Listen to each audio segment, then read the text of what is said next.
Well, I'll tell you what, last night, 24th record close for the Dow, and now we're going to get a look at retail sales this morning for the month of June. Economists looking at least for a slight increase for May. We've got Jonathan Hoenig at Capitalist Pig joining us now with a preview. All right, you're pretty bullish on banks. How about retailers, Jonathan? No, not the retailers. That's interesting.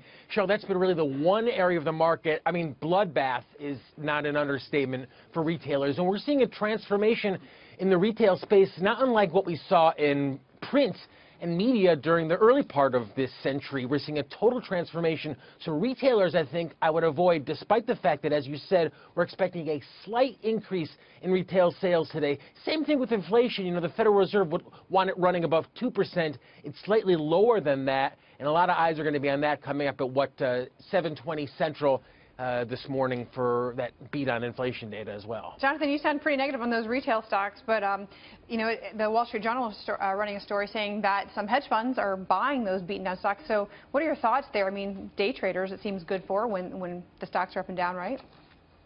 Well, they can only go to zero. Unfortunately, a lot of the retailers already have gone to zero, and looks like they will. Sears Holding, of course, is the latest company that, you know, is right back where it was 10, 15 years ago and is rumored to be headed for bankruptcy. So, you know, of course, there's a lot of speculation, and you'll see some deal making. That's a positive thing. But in terms of putting new money to work, we always say don't catch a falling knife. And in a market where so much is doing well, not a lot of retail stocks are on that list. I'm not going to lie. Abercrombie & Fitch was a bit of a heartbreaker for me this week. Yep, that's a great example. Great example. Who would have thought it could fall so far? I mean, I still like their clothes. Anyway, Jonathan. She still looks good in the clothes, too. Thank you, Jonathan.